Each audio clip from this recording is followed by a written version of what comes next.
J'ai fait irruption à ma propre fête et j'ai vu une pancarte où il était écrit « Félicitations, fille en or ». 83 invités applaudissaient. Maman riait. On a utilisé ton bonus de 12 000 € pour célébrer ta promotion, a-t-elle dit. Lucia a ajouté avec un sourire en coin, personne ne se soucie vraiment des anniversaires après 30 ans. J'ai murmuré, compris. Cette nuit-là, j'ai gelé 6 cartes, annulé 21 virements et modifié l'acte de propriété. Le lendemain matin, la maison avait de nouvelles serrures, et ce qui a suivi a tout changé. Tu plaisantes, ai-je chuchoté, à peine audible au milieu des applaudissements. 83 personnes applaudissaient. Une énorme pancarte flottait dans le vent printanier. Félicitations, fille en or. Mon nom n'apparaissait nulle part. Souris, a lancé maman depuis le porche, levant un verre de champagne comme une reine bienveillante. On a utilisé ton bonus de 12 000 € pour célébrer ta promotion. Rire. Il m'a fallu 2 secondes entières pour comprendre ce qu'elle venait de dire. 12 000 €. Mon bonus envolé. Ma poitrine vibrait comme un téléphone en mode silencieux. Puis j'ai entendu la voix arrogante et aiguë de ma sœur, personne ne se soucie des anniversaires après 30 ans, Clara. Grandit. C'est là que j'ai su. Je n'étais pas une invitée, pas même un bruit de fond. J'étais la banque. Compris, ai-je murmuré avant de m'éloigner du jardin. Depuis la pelouse, les gens me saluaient comme si j'étais l'accompagnatrice de quelqu'un dont ils avaient oublié le nom.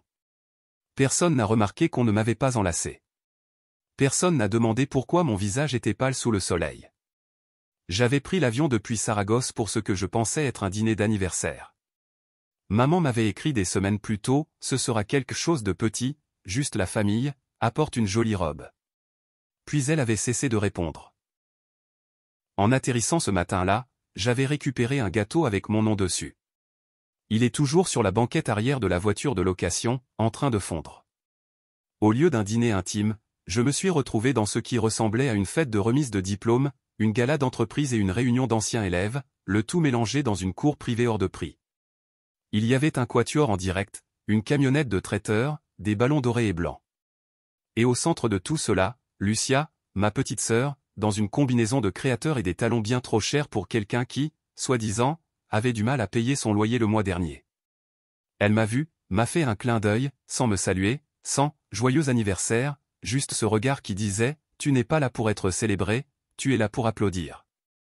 Je n'ai pas pleuré, je n'ai pas crié. J'ai souri, hoché la tête et je suis resté juste assez longtemps pour tout confirmer. Cette nuit-là, dans ma chambre d'hôtel, je n'ai pas dormi.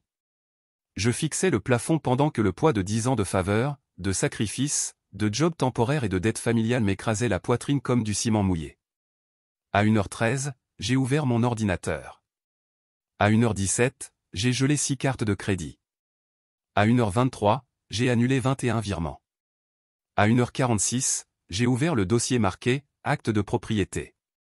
Le matin, les serrures étaient changées, et d'ici dimanche, ma famille découvrirait exactement ce que cela signifiait. Pas par message, pas par appel, mais en se tenant dans l'allée d'une maison qu'ils pensaient encore leur appartenir. Tout a commencé de manière subtile, avec 1000 petits « pourrais-tu ».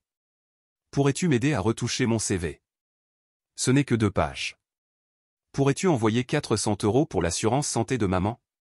Ça a encore été refusé. Je te rembourse, promis. Pourrais-tu couvrir le découvert de papa, juste jusqu'à ce qu'il touche sa pension d'invalidité? Pourrais-tu, pourrais-tu, pourrais-tu? Et chaque fois que je disais oui, je me répétais que j'étais gentille, que c'est ce que fait une famille, que j'avais de la chance de pouvoir aider. Mais aider, c'est quand quelqu'un trébuche et que tu le retiens. Là, c'était différent.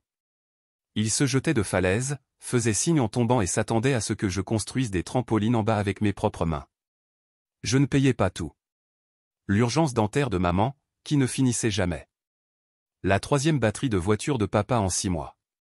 Tous les frais de déménagement de Lucia à Barcelone après son 4e changement de carrière en 2 ans. Quand son atelier de design a échoué parce qu'elle n'avait pas payé ses impôts ni su faire une facture, j'ai payé l'amende pour qu'elle ne perde pas son appartement. Le lendemain, elle a posté une photo devant un restaurant de sushi. Béni et en pleine croissance. 35 likes. Un de maman, un de papa. Ils n'avaient pas honte, ils étaient fiers.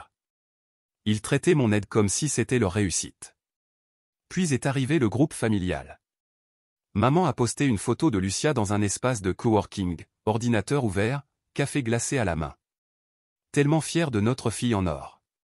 Merci à tous ceux qui ont cru en elle. J'ai mis un like par politesse. Puis j'ai vu que la légende avait été modifiée. Remerciements spéciaux à papa, le seul qui a toujours soutenu ses rêves. J'avais transféré 3200 € la semaine précédente pour aider papa avec ses factures. Apparemment, soutenir a une définition très flexible dans notre famille. Le point de rupture n'a pas été dramatique, il a été silencieux. Une notification est apparue un après-midi pendant une réunion. Un montant de 519,76 € a été débité de votre compte Banco Central de Castilla avant Fargo à Mediart. Je n'avais pas fait cet achat. 10 minutes plus tard, un message de Lucia, OMG, ne t'énerve pas.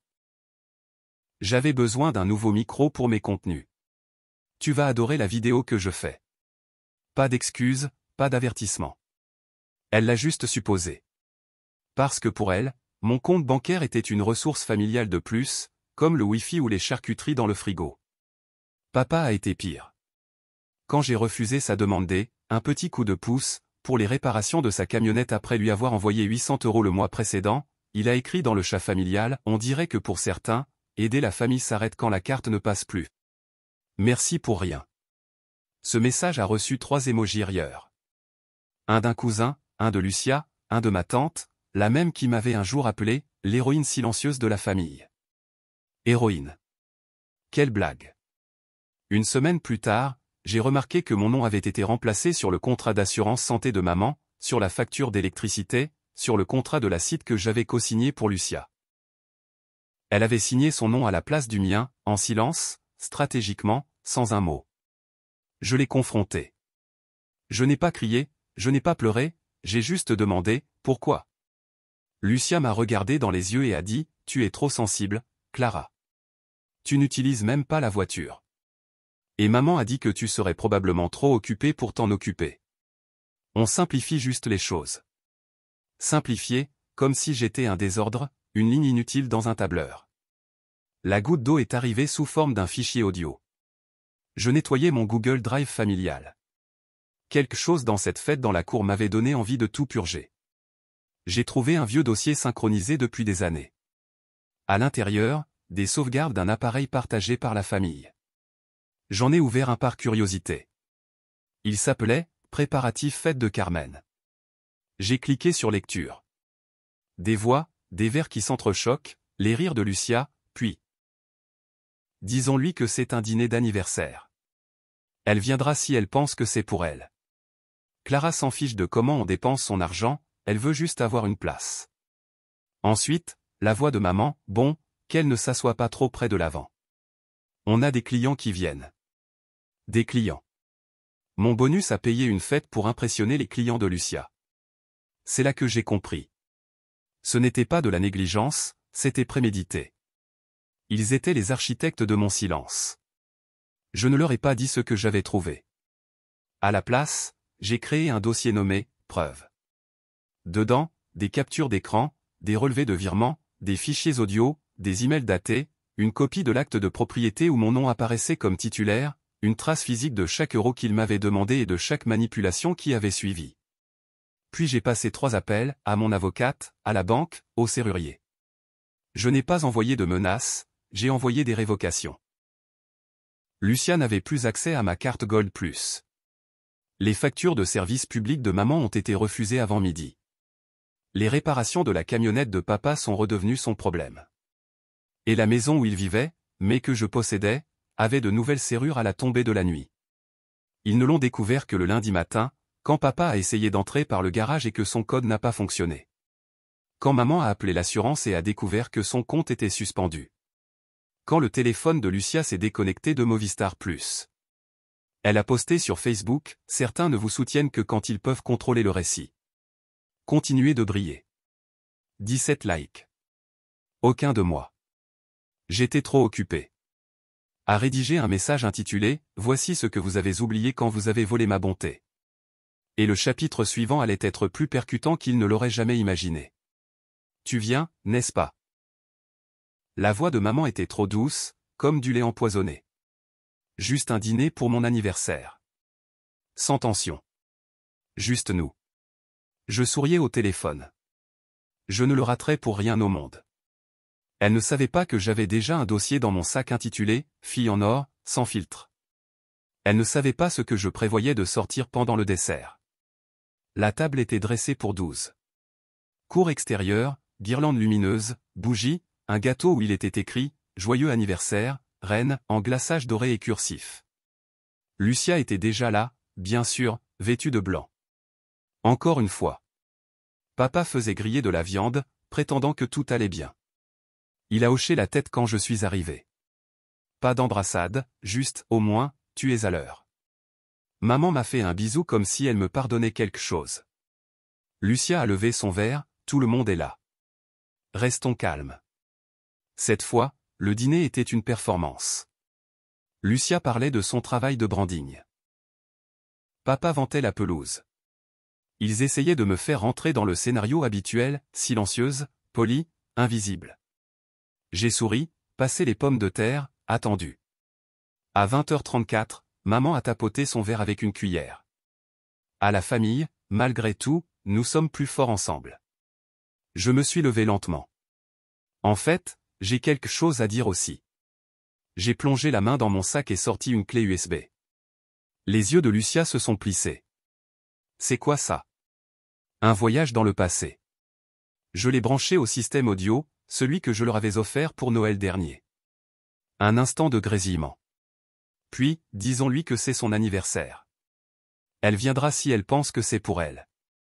La voix de Lucia, claire comme du cristal, résonnait dans toute la cour. Elle ne posera pas de questions. Elle est tellement désespérée d'être incluse. Des hoquets. Maman, on utilisera son bonus.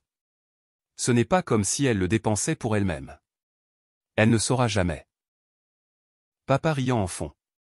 Le silence est tombé comme un rideau. J'ai laissé jouer encore 20 secondes. Puis j'ai appuyé sur pause. Personne n'a bougé. Ma tante fixait son verre de vin comme si elle voulait qu'il l'engloutisse. Mon cousin a murmuré « Mon Dieu ». Lucia s'est levée. C'est hors contexte. Vraiment, ai-je dit en me tournant vers elle. Parce que voilà la suite. Clic, personne ne se soucie vraiment des anniversaires après 30 ans. Clara, grandit. Encore sa voix. Le même ton, la même soirée, suivi du tintement des verres et de rire. Vous nous avez enregistrés, a aboyé papa, le visage rouge. Non, ai-je répondu. Vous l'avez fait. C'était synchronisé avec le compte Google familial. Vous avez juste oublié de vous déconnecter. Maman m'a regardé comme si j'étais un fantôme. Ce n'était pas mon intention. Ah non, ai-je demandé. Comme quand vous avez utilisé mon bonus pour organiser une fête pour Lucia et ensuite dit que j'exagérais? Personne n'a répondu. Puis quelqu'un a parlé, et ce n'était pas moi. C'était tante Béatrice, la sœur de maman. Elle était restée silencieuse presque toute la soirée. Elle a regardé maman droit dans les yeux et a dit « Tu fais toujours ça. Tu l'as toujours relégué au plan B, Béatrice, à tante et maman. » Non, a dit tante Béatrice. Ce n'est pas à toi de parler maintenant. Puis elle s'est tournée vers moi. Je ne savais pas. Mais je te crois. Ça a tout brisé. Papa a repoussé sa chaise. Tu es rancunière. Tu veux juste nous humilier. Non, ai-je dit. Ce que je veux, c'est m'en sortir. J'ai sorti une deuxième enveloppe contenant une copie imprimée de l'acte de propriété. Et pour qu'il n'y ait pas de confusion, ai-je ajouté, depuis hier, cette propriété n'est plus en fiducie. Elle est à moi. Légalement, totalement, définitivement. Lucia a octé. Tu ne peux pas faire ça. Si, je peux, ai-je dit.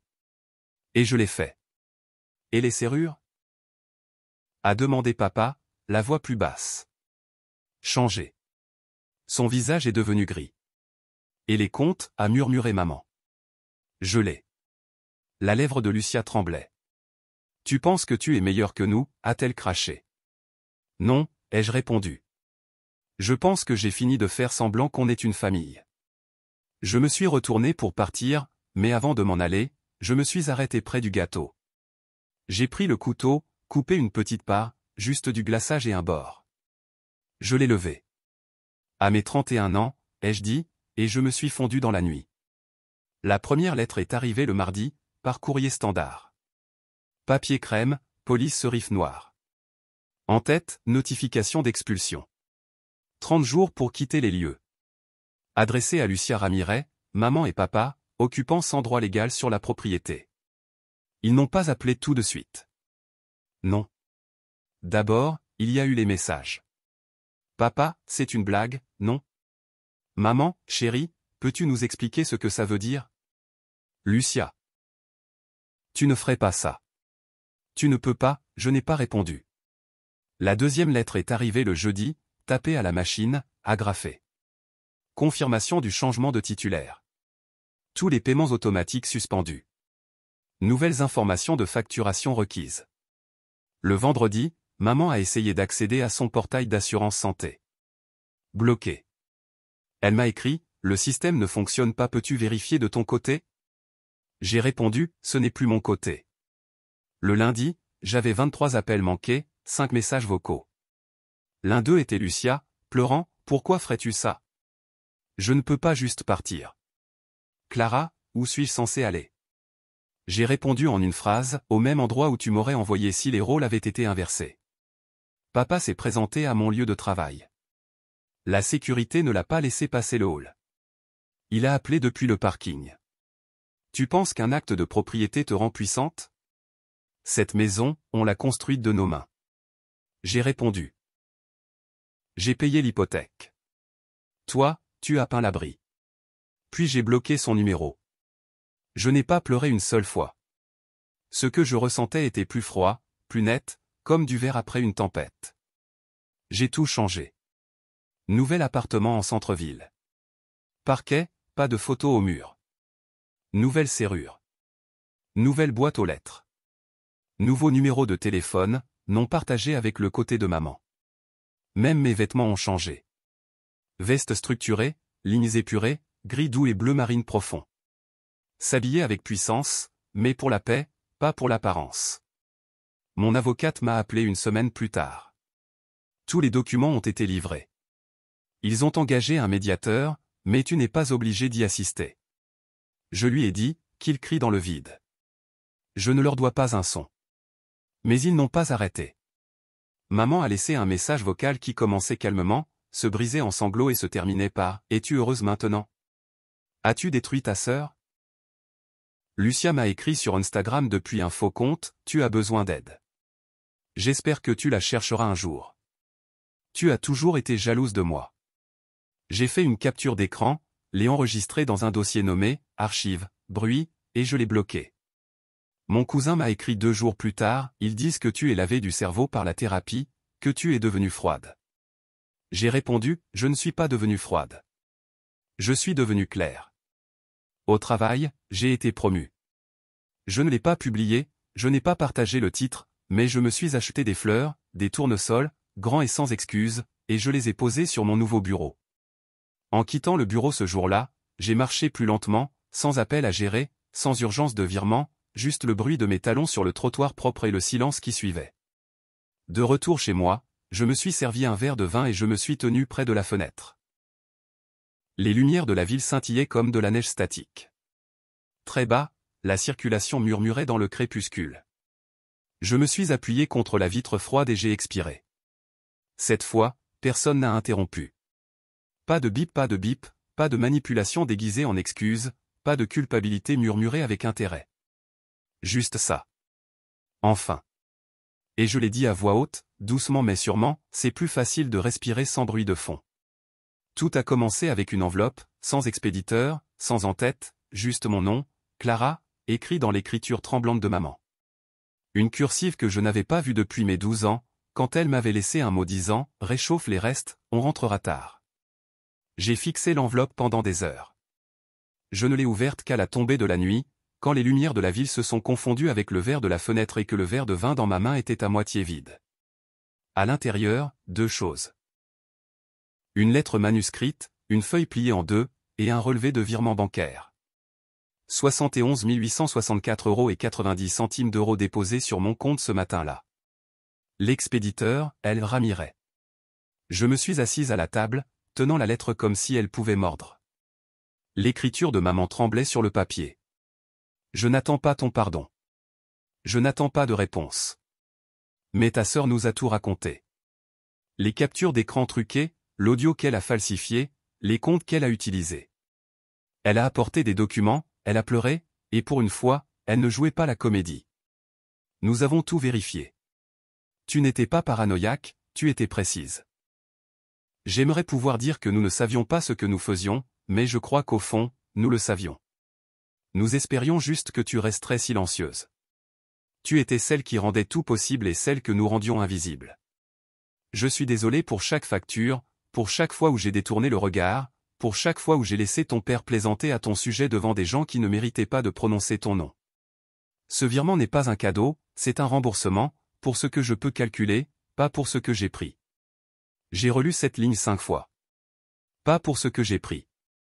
Pendant longtemps, je n'ai rien ressenti. Ni larmes, ni colère, ni triomphe. C'était comme regarder un film qui ne m'appartenait pas, où la méchante s'assoit soudain, désarmée, et dit « C'était moi, je sais ». Je ne l'ai pas appelé, je n'ai pas envoyé de message, je n'ai pas souri. À la place, j'ai ouvert mon ordinateur. Je suis allé dans le dossier intitulé « Registre des dettes, édition familiale ». Ligne par ligne, j'ai rayé chaque virement, chaque faveur, chaque remboursement qui n'était jamais arrivé. Tout effacé, sauf une chose, moi. 2 jours plus tard, une deuxième enveloppe est arrivée, tapée, agrafée. 3 pages, signée à la fin d'une encre bleue tremblante. Lucia, Clara, j'ai menti. J'ai menti pour te faire passer pour la méchante, parce que je ne savais pas être autre chose que la favorite. Tu m'as toujours fait peur. Pas parce que tu criais ou tu ne l'as jamais fait, mais parce que tu résistais. Je ne supportais pas que tu continues à apparaître, même quand on ne te donnait rien. J'ai commencé une thérapie il y a 2 mois, après m'être évanoui dans le parking d'un supermarché. Crise de panique. Ils ont cru que c'était une crise cardiaque. Ils m'ont fait lister les personnes que j'avais blessées. Ton nom a pris 2 lignes. J'ai demandé à maman de m'aider à tout calculer. Nous l'avons vérifié 3 fois. Ce n'est pas un cadeau, c'est à toi. Je ne peux pas défaire ce que j'ai fait, mais je peux l'assumer. Je suis désolé. Cette fois, j'ai pleuré. Pas pour ce qu'elles avaient dit, mais pour combien je m'étais réduite, en espérant qu'un jour elles me verraient.